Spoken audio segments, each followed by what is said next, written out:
प्यारे बच्चों, एक बार पुनः आप सभी का BDS यूट्यूब चैनल पर हार्दिक स्वागत है। देखिए बेटा, पिछले वीडियो में 11th क्लास ज्योग्राफी के अंदर, ठीक है बेटा, मैंने आपको लेसन स्टार्ट करा दिया था पहला, और पहले लेसन का नाम भारत, भारत का आकार और भारत के पड़ोसी देश। ठीक है बेटा। अच्छा, वहाँ मैंने आपको एक दो क्वेश्चन करा भी दिए हैं। जैसे मैं आपको रिपीट करूँ बेटा कि क्वेश्चन 1 जिसमें मैंने आपको कराया था कि भारत की आकृति कैसी है, तो भारत की आकृति कैसी है बेटा, चतुष्कोणीय है या पतंगाकार है। क्लियर। इसके अलावा मैंने आपको ये भी बता दिया बेटा कि भारत की उत्तर से दक्षिण की ओर लंबाई है ना 32-14 किलोमीटर। कितनी है बेटा? 32-14 किलोमीटर। और भारत की पूरब से पश्चिम की ओर चौड़ाई, ठीक है, या पूरब से पश्चिम की ओर लंबाई, ठीक है, या चौड़ाई जो भी कहना चाहो आप, है ना, लेकिन आएगी वो लंबाई। ठीक है। अच्छा, भारत की पूरब से पश्चिम की ओर लंबाई, यानी कि भारत पूरब से पश्चिम की ओर कितने किलोमीटर के लिए फैला हुआ है। ठीक है। तो मैंने आपको ये दोनों भी बता दिए बेटा। उत्तर से दक्षिण की बात करें तो आ जाता है 32-14 किलोमीटर। ठीक है बेटा। और इसके अलावा बात करूं कि भारत पूरब से पश्चिम की ओर कितने किलोमीटर के लिए, 29-33 किलोमीटर की लंबाई में फैला हुआ है। ठीक है। ये दोनों प्रश्न हमारे हो चुके हैं। ठीक है भाई। अगला प्रश्न देखना बेटा, भारत की, ठीक है भाई, भारत के मध्य से, ठीक है, और भारत के मध्य से गुजरने वाली, भारत के मध्य से गुजरने वाली रेखा कौन सी है? रेखा कौन सी है बताइए। पहले एक बार सुनिएगा बेटा ना।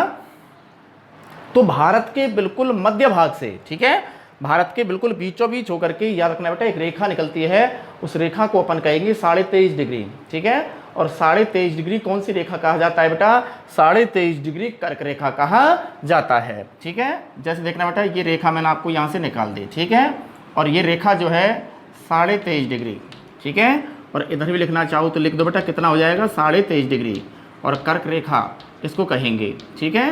यानी कि इस रेखा का नाम क्या हो जाएगा? कर्क रेखा। ठीक है भैया। अच्छा, कर्क रेखा जो है भारत के बिल्कुल बीचों बीच होकर के निकलती है और भारत को कितने भागों में बांट देती है? 2 भागों में बांट देती है। ठीक है। कर्क रेखा से ऊपर वाला भारत, ठीक है, कर्क रेखा से ऊपर वाला भारत का मतलब कर्क रेखा के उत्तर में जो भारत है, सीधा सीधा निकाल देना, उत्तर भारत कहलाता है। ठीक है। और कर्क रेखा के नीचे वाला जो भारत है, इसको निकाल देना बेटा, कौन सा भारत कहलाता है? दक्षिण भारत कहलाता है। ठीक है। सुनना बेटा, तो ये कर्क रेखा जो है, जो भारत को कितने भागों में बांटती है, तो आ गया 2 भागों में बांटती है। यह कर्क रेखा भारत के भी, याद रखना बेटा, कितने राज्यों से, आगे निकालना बेटा, यह कर्क रेखा भारत के 8 राज्यों से होकर गुजरती है। ठीक है ना। कितने राज्यों से होकर गुजरती है? 8 राज्यों से होकर गुजरती है। ठीक है। आगे जाओगे तो बहुत ज्यादा कंपटीशन में ही आ जाता है प्रश्न कभी कभी, है ना। तो देखना क्या क्या प्रश्न बता रहा हूं मैं आपको आगे। तो 8 राज्यों से गुजरती है, जिसमें से राजस्थान भी है। समझ में आ गया? जिसमें से कौन सा भी है? राजस्थान भी। और राजस्थान के 2 जिले हैं बेटा ना, एक तो है बेटा डूंगरपुर। कौन सा है? एक तो है बेटा आपका डूंगरपुर, ठीक है, और एक है बेटा आपका बांसवाड़ा। कौन सा है भाई? बांसवाड़ा। ठीक है। ये 2 जिले हैं। समझ में आ गया? तो प्रश्न क्या बन गया कि कर्क रेखा जो है राजस्थान के किन 2 जिलों से होकर गुजरती है? ठीक है भाई, राजस्थान से तो गुजरती है, तो राजस्थान तो राज्यों में सम्मिलित हो गया। लेकिन मैं यहाँ क्या कह रहा हूँ कि राजस्थान के उन 2 जिलों के नाम बतलाइए जहां से होकर कर्क रेखा गुजरती है। ठीक है बेटा। तो देखना, 2 जिले बराबर कौन कौन से हैं? डूंगरपुर और बांसवाड़ा। ठीक है। और बांसवाड़ा जिले की भी रखना बेटा तहसील है, उस तहसील का नाम है कुशलगढ़। क्या नाम है? बांसवाड़ा जिले की तहसील है कुशलगढ़, तहसील से होकर गुजरती है। ठीक है। कौन सी रेखा? कर्क रेखा। कौन सी रेखा? कर्क रेखा। ठीक है। जैसे इधर देखो बेटा, ये हो गया डूंगरपुर और ये हो गया बांसवाड़ा। ठीक है। सपोज कीजिए, है ना, 2 जिले हैं, इन दोनों जिलों से होकर ऐसे, समझ में आ गया, हमने रेखा निकाल दी यहाँ से राजस्थान में, कौन सी? 23.5 डिग्री। ठीक है भाई। कौन सी डिग्री? 23.5 डिग्री। और रेखा वही कहलाएगी, कौन सी? कर्क रेखा। कौन सी कहलाएगी? कर्क रेखा। ठीक है। कर्क रेखा को लेकर प्रश्न कभी कभी ये भी बन जाता है कि ऐसी नदी का नाम बतलाइए, या उस नदी का नाम बतलाइए जो कर्क रेखा को, ठीक है भैया, जो कर्क रेखा को कितने बार पार करती है? 2 बार पार करती है। कितने बार पार करती है? 2 बार पार करती है। तो नदी बराबर कौन सी आएगी? माही नदी। ठीक है बेटा। कौन सी आएगी नदी? माही नदी। ठीक है। अच्छा, मैं जैसे एक प्रश्न और बना दूं कि राजस्थान के अंदर जो कर्क रेखा की लंबाई है, ठीक है ना, राजस्थान के अंदर कर्क रेखा की जो लंबाई है वो कितने किलोमीटर के लिए है, ठीक है ना। तो राजस्थान में कर्क रेखा की लंबाई निकाल देना कि राजस्थान में कर्क रेखा की लंबाई कितने किलोमीटर है बेटा, 26 किलोमीटर है। कितने किलोमीटर है, 26 किलोमीटर है, ठीक है ना। तो ये आगे तक भी आपको काम आने वाली जानकारियां हैं, समझ में आ गया। कंपटीशन लेवल में भी या कंपटीशन एग्जाम जब कभी भी आप दोगे तो ऐसे प्रश्न आते रहते हैं, ठीक है ना। देखिए बेटा, तो हमारा प्रश्न क्या है कि भारत के मध्य से गुजरने वाली रेखा कौन सी है। रेखा का नाम आपको कंफर्म हो गया बेटा, कर्क रेखा, ठीक है, 23.5 डिग्री कर्क रेखा। अच्छा बेटा, एक प्रश्न कभी कभी ऐसे हो जाता है कि उस महाद्वीप का नाम बतलाइए, है ना, कि उस महाद्वीप का नाम बतलाइए जिस महाद्वीप से होकर तीनों रेखाएं निकलती हैं, ठीक है ना। तीनों रेखाओं का मतलब इधर देखना बेटा, दिख रहा है ना। अच्छा, यहां देखना बेटा, जैसे मैं आपको यहां ग्लोब बना देता हूं, ठीक है, और ग्लोब को याद रखना बेटा, ग्लोब को बांटने का कार्य करती है 0 डिग्री, ठीक है, और 0 डिग्री रेखा को कहा जाता है विषुवत रेखा। क्या कहा जाता है, विषुवत रेखा, या इसी का एक और नाम निकालें तो इसे ही कहा जाता है भूमध्य रेखा। क्या कहा जाता है, भूमध्य रेखा, ठीक है। अच्छा, 0 डिग्री के, याद रखना बेटा, 0 डिग्री के उत्तर में यानी कि उत्तरी गोलार्ध में, ठीक है, और 0 डिग्री के नीचे यानी कि दक्षिणी गोलार्ध में, ठीक है। तो याद रखना बेटा, क्या कह रहा हूं मैं आपको कि 0 डिग्री जो आपकी विषुवत रेखा है, भूमध्य रेखा है, इसके उत्तर में याद रखना बेटा 23.5 डिग्री, ठीक है। कितने डिग्री, 23.5 डिग्री। यहां तो निकल के आती है कौन सी रेखा, कर्क रेखा। कौन से गोलार्ध में, भूमध्य रेखा के उत्तर में यानी कि उत्तरी गोलार्ध में, ठीक है। और बात कर रहा हूं मैं बेटा भूमध्य रेखा के दक्षिण में यानी कि दक्षिणी गोलार्ध में, ठीक है। वही 23.5 डिग्री फिर दोबारा निकल के आएगा, ठीक है। 23.5 डिग्री एक बार और निकाल दिया हमने, ठीक है। लेकिन ये 23.5 डिग्री जो रेखा है ये कहलाएगी मकर रेखा। कौन सी कहलाएगी, मकर रेखा। और मैं लिख भी देता हूं आपको यहां, है ना, मकर रेखा। तो 3 रेखाएं हो गई। ग्लोब को बीचों बीच से 2 भागों में बांटने का कार्य तो कौन सी करती है, 0 डिग्री, इसी को विषुवत रेखा कह दिया, इसी को मैंने भूमध्य रेखा कह दिया, ठीक है। इस विषुवत रेखा के उत्तर में उत्तरी गोलार्ध में 23.5 डिग्री कर्क रेखा आ गया, ये आ गया। और इसी 0 डिग्री या भूमध्य रेखा या विषुवत रेखा के दक्षिण में यानी कि दक्षिणी गोलार्ध में, ठीक है बेटा, बराबर कौन सी आ जाती है, मकर रेखा आ जाती है। और ये तीनों रेखाएं, ठीक है, भूमध्य रेखा या विषुवत रेखा या कर्क रेखा, और एक और निकाले तो कौन सी हो जाएगी, मकर रेखा। ये तीनों रेखाएं याद रखना बेटा कौन से महाद्वीप से निकलती हैं, यानी कि एक महाद्वीप ऐसा है जहां से होकर ये तीनों रेखाएं निकलती हैं, ठीक है ना।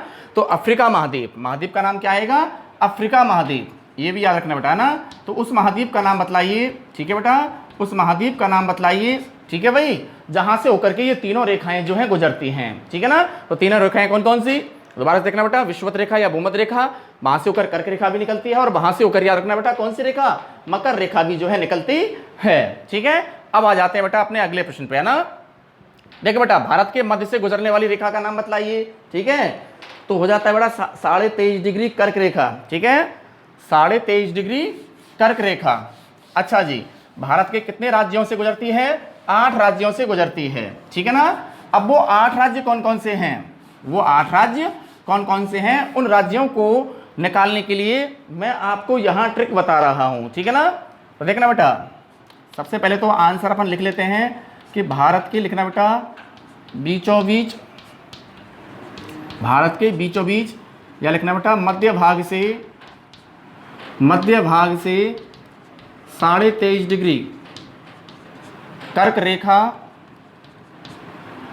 23.5 डिग्री कर्क रेखा गुजरती है, 23.5 डिग्री कर्क रेखा गुजरती है। आगे लिखना बेटा, जो कि भारत को 2 भागों में, ठीक है, जो कि भारत को कितने भागों में, 2 भागों में, कौन कौन से, लिखना बेटा उत्तरी भारत, कौन सा भारत, उत्तरी भारत, एवं आगे लिखना बेटा दूसरा, ठीक है, जो कि भारत को 2 भागों, एक तो हो गया उत्तरी भारत, एवं आगे लिखना बेटा दक्षिणी भारत, कौन सा भारत, वही दक्षिणी भारत में, दक्षिणी भारत में लिखना बेटा विभाजित करने का लिख देना बेटा क्या करती है, कार्य करती है। आगे देखना बेटा,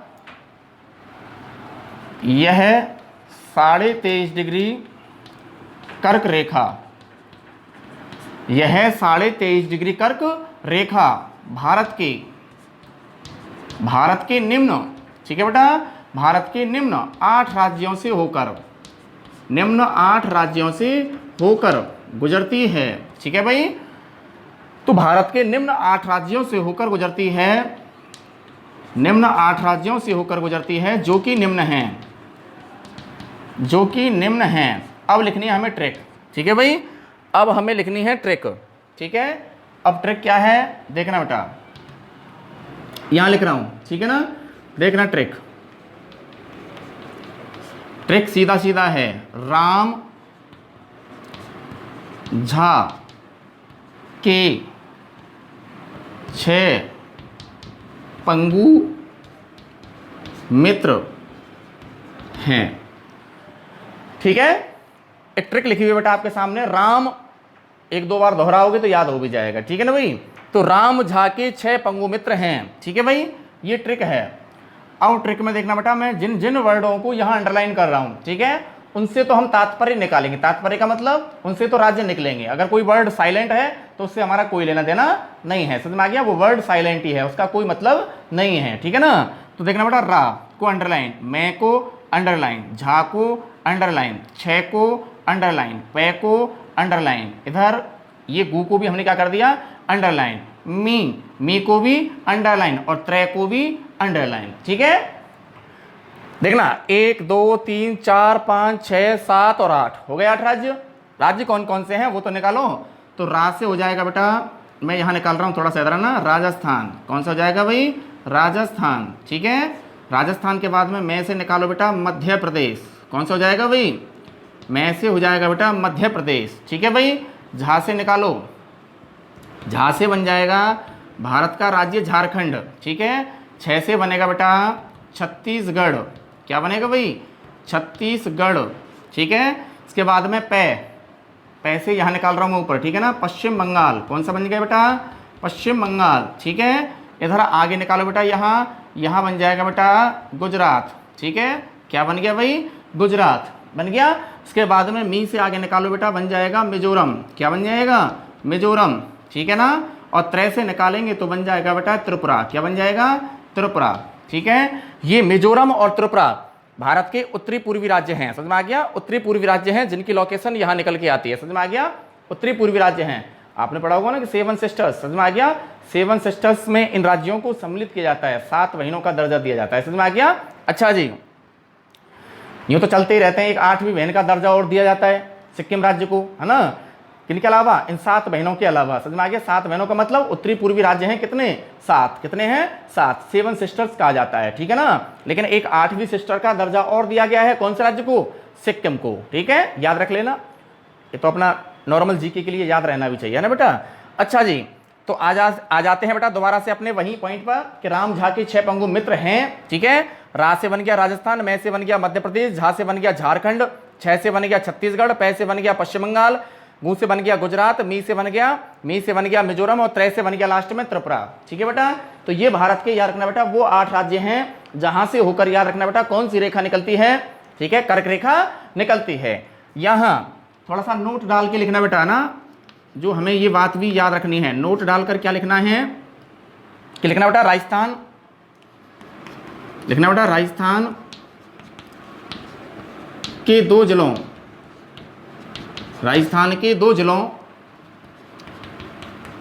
डूंगरपुर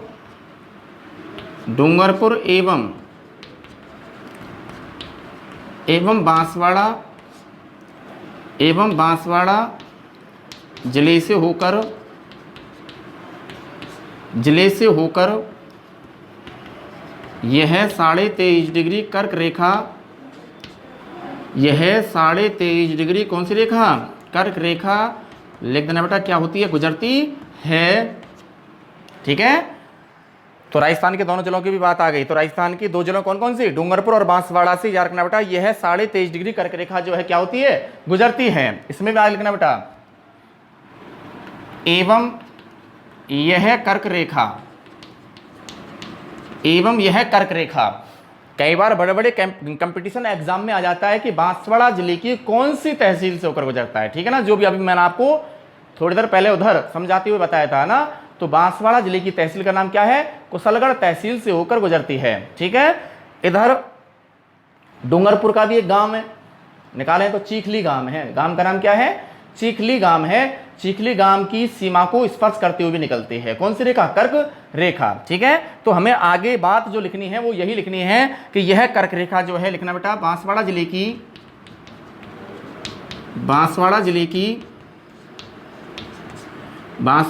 की लिखना बेटा कुशलगढ़ तहसील से होकर गुजरती है। कुशलगढ़ तहसील से होकर गुजरती है। आगे लिखना बेटा राजस्थान में कर्क रेखा 26 किलोमीटर, कितने किलोमीटर? 26 किलोमीटर। ठीक है, तो राजस्थान में कर्क रेखा 26 किलोमीटर की लंबाई में विस्तृत है।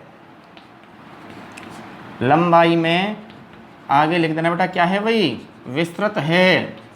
ठीक है, एवं आगे लिखना बेटा कौन सी नदी? माही नदी। ठीक है, कौन सी नदी? माही नदी। ठीक है, कर्क रेखा को,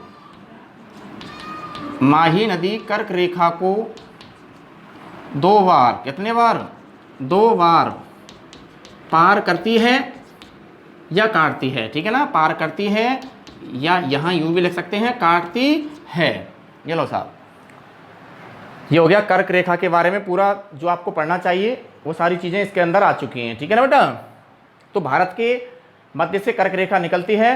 कर्क रेखा भारत को 2 भागों में बांटने का कार्य करती है। कर्क रेखा से ऊपर वाला भारत उत्तरी भारत, कर्क रेखा से नीचे वाला भारत दक्षिणी भारत। ठीक है, कर्क रेखा भारत के 8 राज्यों से होकर गुजरती है। उन 8 राज्यों को याद रखने के लिए हमारे पास में ट्रिक है। ठीक है, राम झा के कितने पंगु मित्र हैं? 6 पंगु मित्र हैं, जिसमें रा से राजस्थान, मैं से मध्य प्रदेश, झा से झारखंड, छ से छत्तीसगढ़, पै से पश्चिम बंगाल, गु से गुजरात बन जाता है, मी से मिजोरम और त्रय से त्रिपुरा बन जाता है। ठीक है, अच्छा जी, नोट में आपको एक चीज़ और लिखनी है कि राजस्थान के 2 जिले और राजस्थान के इन 2 जिलों से होकर भी याद रखना बेटा, ये 23.5 डिग्री कर्क रेखा जो है क्या होती है? गुजरती है। ठीक है ना, डूंगरपुर और बांसवाड़ा, और बांसवाड़ा जिले की भी याद रखना बेटा कौन सी तहसील से होकर? बांसवाड़ा जिले की भी याद रखना बेटा कौन सी तहसील से?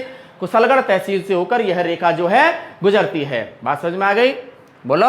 अच्छा, राजस्थान में इस कर्क रेखा की लंबाई कितनी है? 26 किलोमीटर के लिए फैली हुई है। आ जाएगा। इसके अलावा आगे देखना बेटा कि माही नदी है, समझ में आ गया? माही नदी, और माही नदी जो है याद रखना बेटा, ये माही नदी जो है कर्क रेखा को कितने बार पार करती है? 2 बार पार करती है। जैसे मान लो ये कर्क रेखा है और ये महानदी, सॉरी ये आ गई माही नदी। ठीक है, ये तो है कर्क रेखा, अब ये निकल के आ गई बेटा माही नदी। ठीक है, और माही नदी जो है मेहद झील से क्या होती है? उत्पन्न होती है। ठीक है ना, अब ये माही नदी जो है देखो इधर एक बार तो यहाँ काट गई और एक बार पुनः यहाँ काट दिया, तो माही नदी जो है अपना बेटा कर्क रेखा को कितने बार काटने का कार्य करती है? 2 बार काटने का कार्य करती है। स्क्रीनशॉट ले लीजिए और मैं आगे चलता हूं बेटा ना। अगला प्रश्न देखिए बेटा, अगला प्रश्न है कि भारत का स्थानीय समय निर्धारित करने वाली, मैं स्क्रीनशॉट ले लीजिए, मिटा रहा हूं ना बेटा, भारत का स्थानीय समय निर्धारित करने वाली रेखा कौन सी है? भारत का स्थानीय समय निर्धारित करने वाली रेखा कौन सी है? ठीक है, अगला क्वेश्चन है बेटा हमारा ये ना, और भारत का स्थानीय समय निर्धारित करने वाली रेखा है 82.5 डिग्री पूर्वी देशांतर रेखा। ठीक है भैया, तो भारत का स्थानीय समय निर्धारित करने वाली रेखा कौन सी है? 82.5 डिग्री। ध्यान से सुनना क्या कह रहा हूं ना, 82.5 डिग्री पूर्वी देशांतर रेखा, जो कि हमारे भारत देश का स्थानीय समय क्या करती है? निर्धारित करती है। जबकि पूरे विश्व का समय निर्धारित करने वाली रेखा कौन सी है? इसको 0 डिग्री या कहें तो बेटा ग्रीनविच रेखा के नाम से भी जाना जाता है। ठीक है, देखना बेटा, भारत का स्थानीय समय निर्धारित करने वाली, भारत का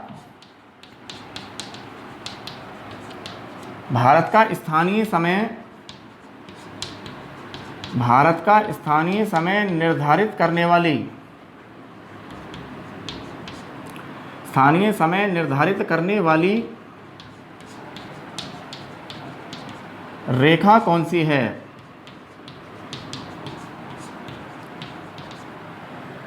भारत का स्थानीय समय निर्धारित करने वाली रेखा कौन सी है? ठीक है ना, तो देखना बेटा,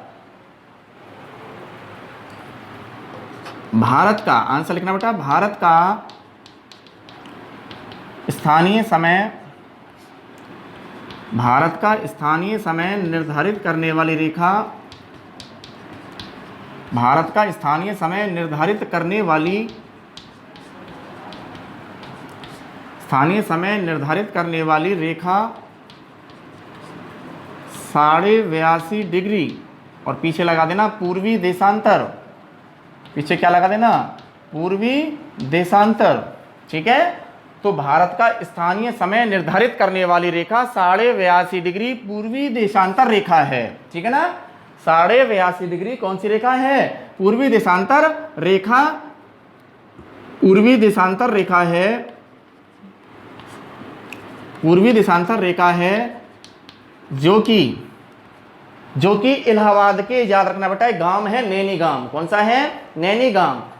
नैनीगाम से होकर जो है निकलती है। बड़े बड़े कंपटीशन एग्जामों में पूछना जाता है कि भारत का जो स्थानीय समय, हम बार बार समय देखते हैं ना, अपनी घड़ी को अपने सामने लेकर के और देखते हैं कितना बज गया। कभी दीवार घड़ी की तरफ भी देखते हैं, हम देखते हैं कितना बज गया। तो भारत का जो लोकल समय है ना, भारत के स्थानीय समय को निर्धारित करने वाली रेखा कौन सी है। ठीक है ना, और भारत के स्थानीय समय को निर्धारित करने वाली रेखा ये है।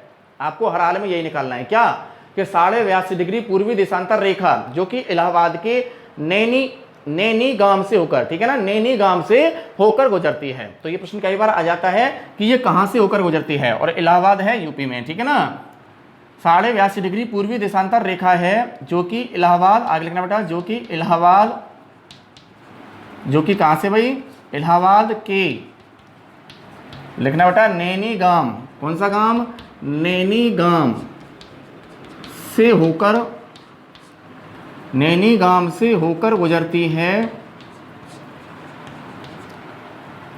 नैनीगाम से होकर गुजरती है।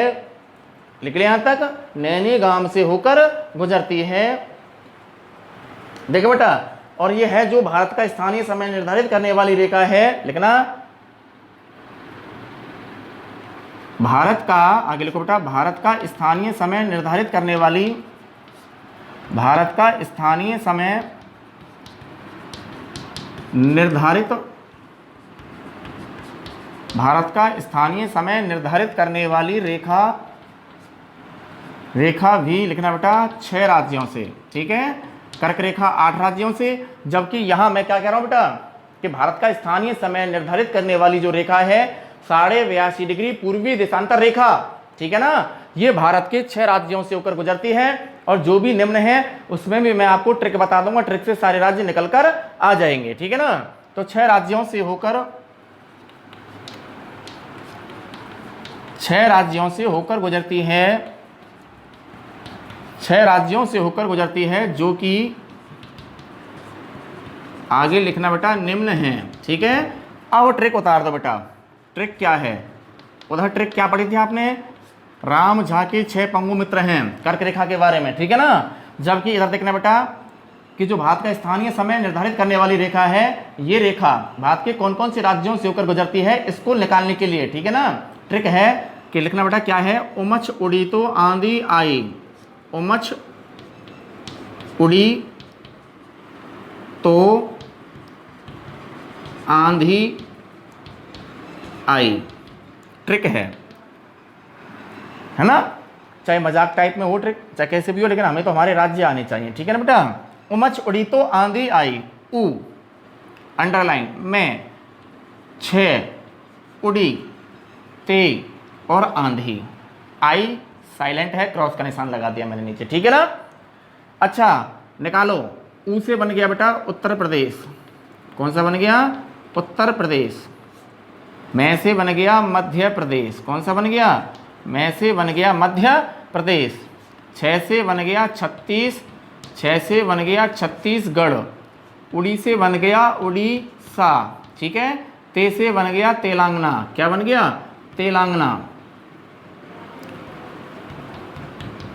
और तेलंगाना, ठीक है, तेलंगाना राज्य जो है आंध्र प्रदेश से अलग करके बनाया गया है। ठीक है, क्योंकि पहले ये पूरा का पूरा एक क्या हुआ करता था बेटा, आंध्र प्रदेश एक ही राज्य हुआ करता था। ठीक है ना, और एक ही राजधानी थी हैदराबाद। ठीक है, लेकिन 2 जून 2014 को समझ में आ गया, एक नया राज्य यहां से निकल कर आता है आंध्र प्रदेश से विघटित होकर के। समझ में आ गया, आंध्र प्रदेश से क्या होकर के बेटा, आंध्र प्रदेश से विघटित होकर के एक नया राज्य निकल कर आता है, इसको अपन कहेंगे तेलंगाना। ठीक है, अब तेलंगाना ने तो अपनी राजधानी क्या बना ली, हैदराबाद। ठीक है ना, और इधर आंध्र प्रदेश को अपनी नई राजधानी बनानी पड़ी है, उसका नाम है अमरावती। क्या है बेटा, अमरावती। ठीक है, और कब बनाया गया ये तेलंगाना जो है आंध्र प्रदेश से अलग करके, कब बनाया गया, 2 जून 2014 को। समझ में आ गया, देखना बेटा आगे। तो भारत का स्थानीय समय निर्धारित करने वाली निम्न, यानी कि बेटा भारत का स्थानीय समय निर्धारित करने वाली रेखा भारत के निम्न राज्यों से होकर गुजरती है। उमच उड़ी तो आंधी आई, ऊ से बन गया उत्तर प्रदेश, मैं से बन गया मध्य प्रदेश, छ से बन गया छत्तीसगढ़, उड़ी से बन गया उड़ीसा, ते से बन गया तेलंगाना, और आंधी का मतलब आप समझ ही गए होंगे, बराबर कौन सा राज्य हो जाएगा, बोलो आंध्र प्रदेश। कौन सा जाएगा बेटा, आंध्र प्रदेश। ठीक है, तो ये याद रखना बेटा वो 6 राज्य हैं। ठीक है, ये वो 6 राज्य हैं जहां से होकर, याद रखना बेटा, कौन सी रेखा निकलती है, भारत का स्थानीय समय निर्धारित करने वाली कौन सी रेखा निकलती है। ठीक है, कर्क रेखा निकलती है। सॉरी, भारत का स्थानीय समय निर्धारित करने वाली 82.5 डिग्री, ठीक है बेटा, 82.5 डिग्री पूर्वी देशांतर रेखा निकलती है, जो कि कहां से निकलती है, मैंने आपको बताया ना कि इलाहाबाद के बराबर, याद रखना बेटा कौन से गांव से होकर गुजरती है, नैनी गांव से होकर गुजरती है। ठीक है ना, निकल गया कर्क रेखा। लेकिन अपन तो पढ़ रहे हैं कौन सा, कि भारत का स्थानीय समय निर्धारित करने वाली रेखा कौन सी है, तो 82.5 डिग्री पूर्वी देशांतर रेखा। ठीक है, जो कि भारत के कितने राज्यों से होकर गुजरती है बेटा, 6 राज्यों से होकर गुजरती है। ठीक है, और इसको ऐसे निकालें कि इलाहाबाद के बराबर कौन से गांव के पास से होकर निकलती है, तो नैनीगाम याद रखिएगा। ठीक है ना बेटा, चलें आगे। तो इसका भी एक स्क्रीनशॉट ले लीजिए कि ये भारत के वो 6 राज्य हो गए जहां से होकर, याद रखना बेटा, भारत का स्थानीय समय निर्धारित करने वाली, याद रखना बेटा, 82.5 डिग्री पूर्वी देशांतर रेखा जो है निकलती है। ठीक है, अगले क्वेश्चन की ओर चलते हैं बेटा, मैं मिटाल रहा हूं इसको अब यहां से, है ना। देखना बेटा, अगला प्रश्न है बेटा हमारा कि भारत का उत्तरतम बिंदु एवं दक्षिणतम बिंदु बतलाइए। जी है भी, है ना, भारत का उत्तरतम बिंदु एवं भारत का दक्षिणतम बिंदु। भारत का उत्तरतम बिंदु निकलेगा ऊपर, काय के अंदर, जम्मू कश्मीर के अंदर। ठीक है, जिसको कहा जाता है इंदिरा कॉल। क्या कहा जाता है, इंदिरा कॉल। इंदिरा कॉल मैं लिख रहा हूं यहां पे, देखना आप ना। तो भारत का उत्तरतम बिंदु जो है उसको कहा जाता है इंदिरा कॉल। ठीक है बेटा, और इंदिरा कॉल जम्मू कश्मीर भारत का उत्तरतम बिंदु। ठीक है, क्योंकि भारत के इधर दिशा उत्तर, भारत की इधर दिशा उत्तर, इधर दक्षिण, इधर पूर्व, क्या हो जाएगा, पूर्व, और भारत की इधर दिशा बराबर हो जाती है बेटा पश्चिम।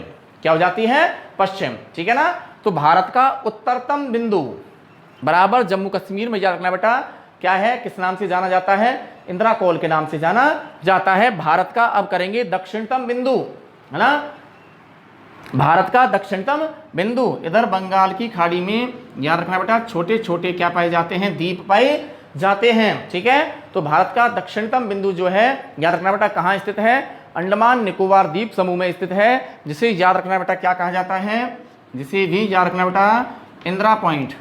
ये ऊपर वाला इंदिरा कॉल है उत्तरतम, ठीक है ना, और इधर मैं बात कर रहा हूं काई की, दक्षिणतम बिंदु की, और दक्षिणतम बिंदु बराबर है इंदिरा पॉइंट। इंदिरा पॉइंट और कहाँ पाया जाता है या कहाँ स्थित है, निकोबार द्वीप समूह।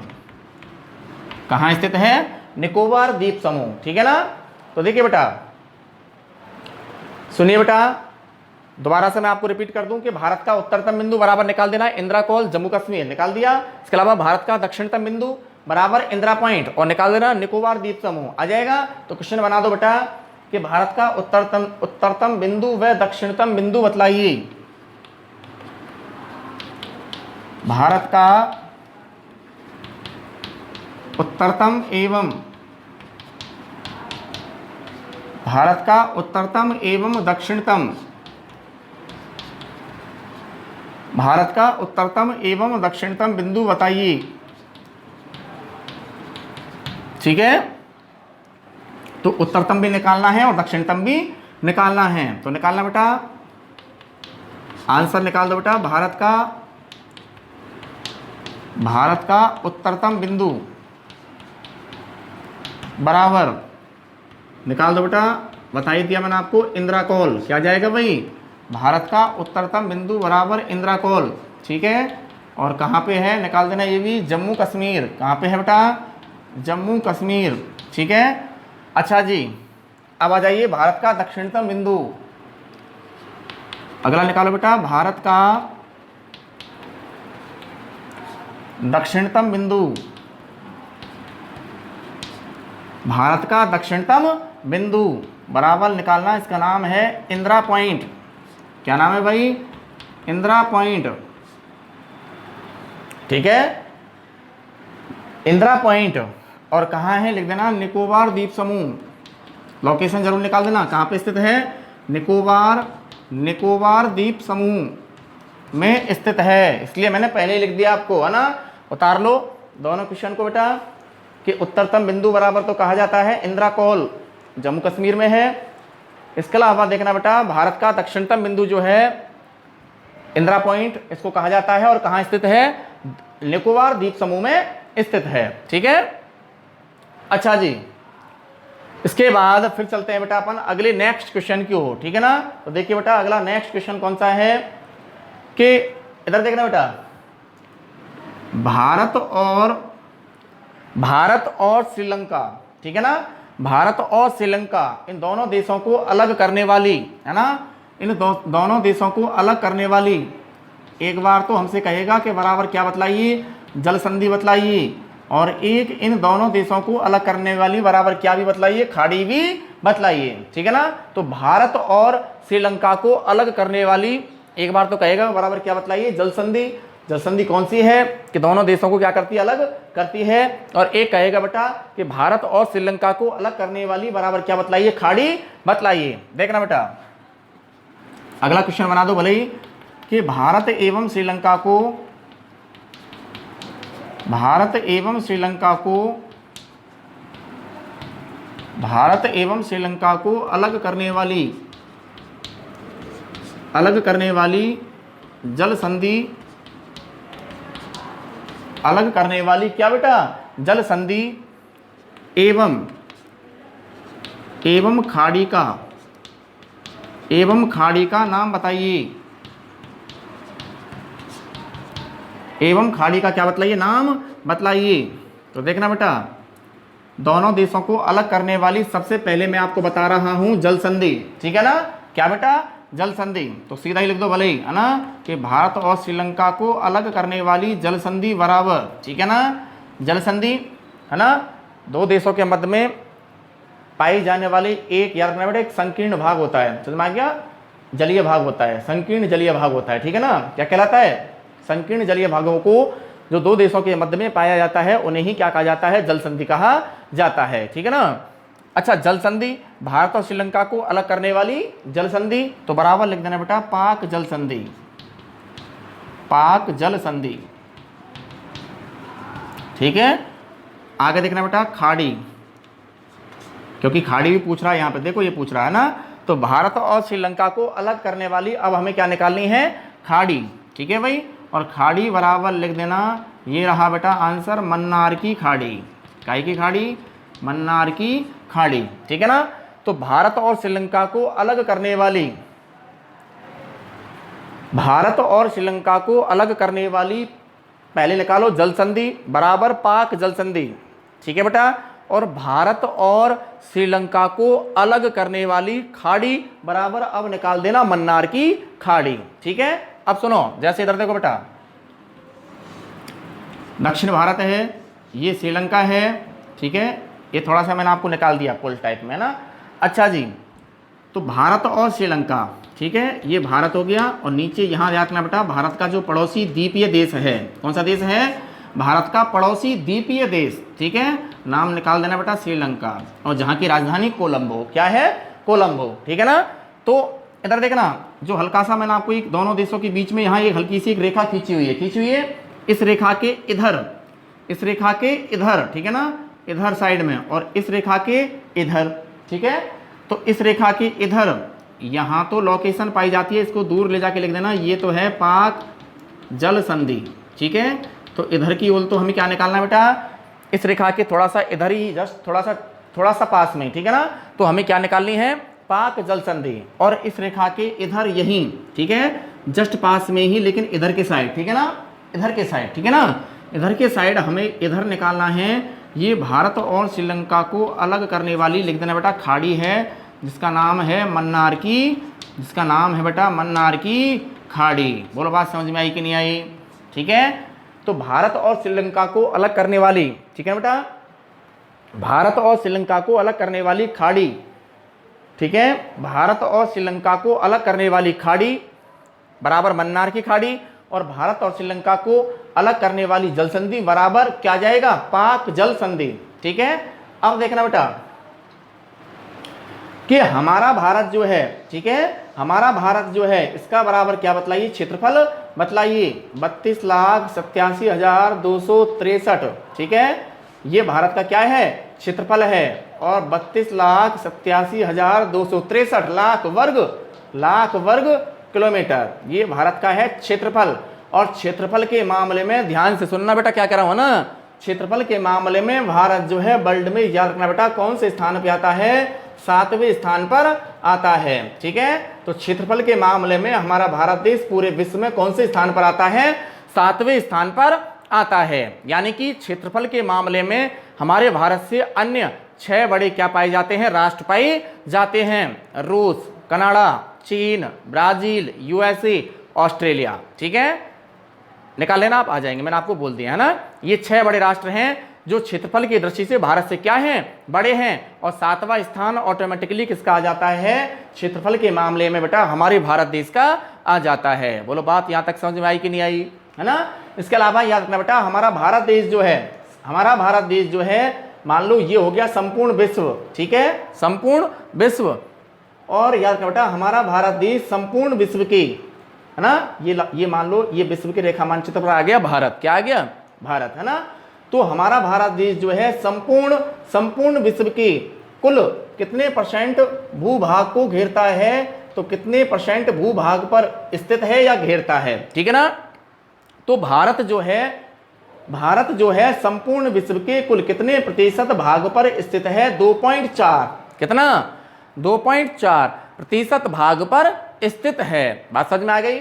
इसके अलावा एक प्रश्न ये भी बनता है, क्या कहना बेटा, संपूर्ण विश्व की, एक प्रश्न ये भी बनता है, ध्यान से क्या कह रहा हूं ना, कि संपूर्ण विश्व की, याद रखना बेटा, किसके अंदर? हमारे भारत देश के अंदर। ठीक है, या हमारे भारत देश में, समझ में आ गया, संपूर्ण विश्व की, है ना, कुल कितने % जनसंख्या हमारे भारत देश में निवास करती है? आगे प्रश्न समझ में। तो देखना बेटा, अरे कितने % भूभाग को घेरता है? तो वो तो आएगा कितना? 2.4। ठीक है, जबकि अगला प्रश्न क्या बनाया मैंने आपको, कि भारत जो है, याद रखना बेटा, यह भारत के अंतर्गत संपूर्ण विश्व की कुल कितने प्रतिशत जनसंख्या निवास करती है?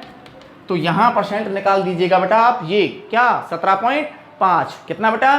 17.5% जनसंख्या जो है क्या करती है? निवास करती है। कौन से देश में? हमारे भारत देश में। बात समझ में आई कि नहीं आई? है ना। और बात करें जनसंख्या की दृष्टि से, है ना, जनसंख्या की दृष्टि से, जनसंख्या का मतलब क्या होता है? कि किसी निश्चित भूभाग में निवास करने वाले लोगों की संख्या को जनसंख्या कहा जाता है। और अगर बात करूं बेटा जनसंख्या की दृष्टि से, तो जनसंख्या की दृष्टि से अगर भारत की बात करूं तो याद रखना बेटा, पूरे वर्ल्ड में भारत जो है जनसंख्या के मामले में, समझ में आ गया, किसके बाद? चीन के बाद। ठीक है, चीन के बाद जो है हमारा भारत, याद रखना बेटा, कौन सा स्थान रखता है? दूसरा स्थान रखता है। जहां याद रखना बेटा भारत की जनसंख्या 2011 की, याद रखना बेटा, इकाई के अनुसार, 2011 की, याद रखना बेटा, जनगणना के अनुसार। ठीक है ना। तो 2011 की इकाई के अनुसार, जनगणना के अनुसार भारत की जनसंख्या बराबर कितनी है? 121 करोड़, लगभग 121 करोड़। ठीक है ना। 2011 की जनगणना के अनुसार भारत की जनसंख्या कितनी है? 121 करोड़। और वहीं चीन की जनसंख्या निकालें, जो कि जनसंख्या के मामले में पूरे वर्ल्ड में कौन से स्थान पे आता है? पहले स्थान पर आता है। तो चीन की जनसंख्या लगभग कितनी है? लगभग 134 करोड़। कितने बेटा? लगभग 134 करोड़। ठीक है ना। तो ये प्रश्न हमें और आगे निकालने हैं। निकालना बेटा, भारत लिखो बेटा, भारत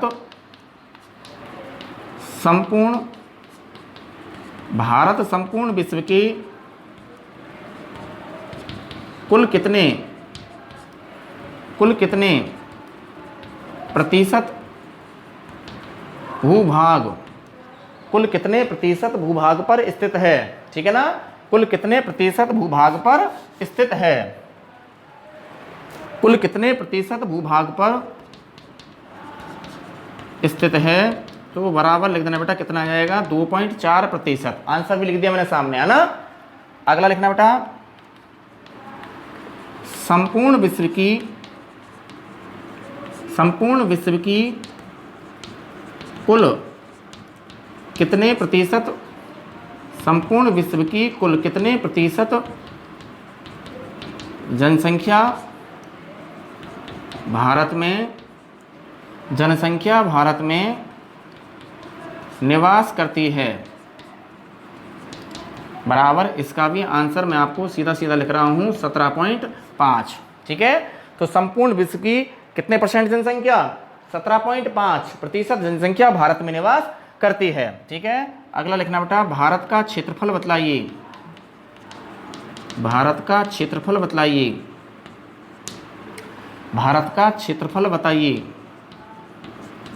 बराबर लिख देना बेटा 32,87,263, ठीक है, 263 लाख वर्ग किलोमीटर, ठीक है। एक क्वेश्चन और मैं नीचे लिखने जा रहा हूं, लिखना बेटा, दिख रहा है ना, लिखना, क्षेत्रफल की दृष्टि से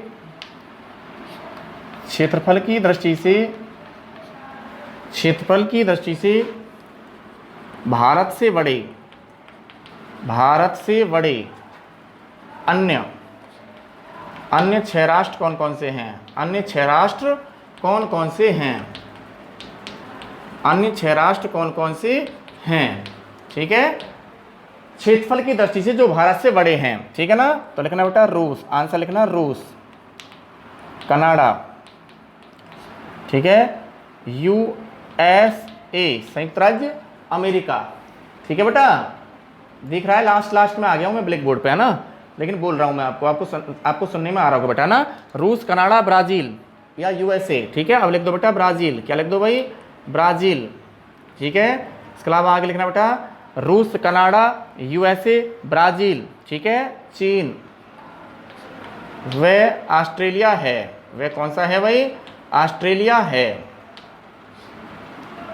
अन्य 6 बड़े राष्ट्र हैं, समझ में आ गया, जो क्षेत्रफल की दृष्टि से भारत से क्या हैं, बड़े हैं, ठीक है बेटा। उतारो यहां तक, उतार लेना, ठीक है बेटा। वीडियो में जहां तक आपको सिलेबस आगे बढ़ा दिया गया है, चैप्टर आगे बढ़ा दिया गया, वहां तक उतार लेना, ठीक है ना बेटा। आगे फिर आ रहे हैं आपके बीच में बेटा वीडियो लेकर, है ना, ठीक है। तब तक के लिए ये होमवर्क पूरा कर लेना, ठीक है ना बेटा। Okay, take care.